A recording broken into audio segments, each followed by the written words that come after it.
Okay, Wittle Defender with the addition of the guilds, which by the way, I'm absolutely loving this. We now have the guild shop. We go and do stuff in the guild, we get these guild coins, we come over here and buy whatever we need. And you may not even realize it yet, but the most sought after thing that's going to be inside here is going to be these prototypes. Now I can only imagine that as the game goes on, we'll start to see these things outside the guild shop in bundles and deals, paid things most likely on it, but these things are going to be pretty OP and really you should be saving up your coins in order to get these. So these will only work on the 4 main elements there, the fire, ice, electro, and wind. We don't actually have one for the Sssnaker yet, but I imagine as time goes on, we'll be seeing some for those too.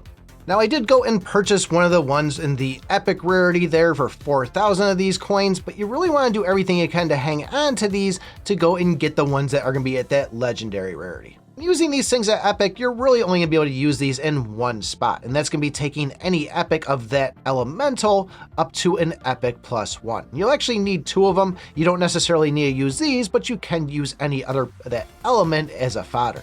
Once you get it up to +1, you'll need an exact copy at +1, so these prototypes won't apply, and the same thing at +2. You'll need to get 3 of those in order to take it up to legendary.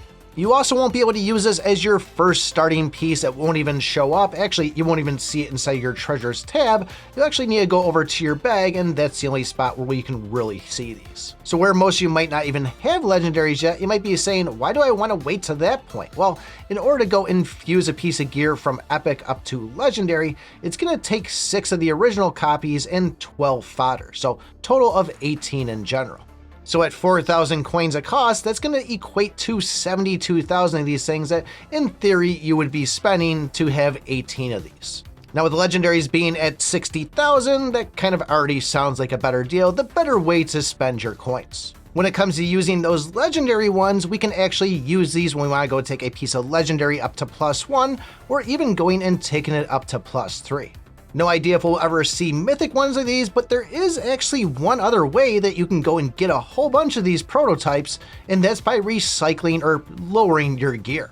So if you do have anything that has a plus level on it, you'll see that kind of little refresh symbol, and that'll actually go and give you all your stuff back for the cost of 100 coins, which is nothing at all in the game. So that would be the other way that you can go and get these. And this is good to do when you are at a certain rarity for these treasures. Just note when you go and finally take an epic up to legendary, there's no recycling or reverting those things back to the epic things that you had. So once you get to legendary, you're stuck with it. I imagine that's going to be the same thing once you get to mythic, and even that prismatic one, which I don't think I've seen anybody have yet.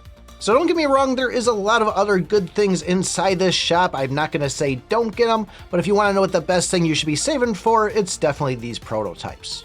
But if you want to know everything about the guilds, you might want to take a look at this video right here. Thanks for watching, and remember, I pick my butt.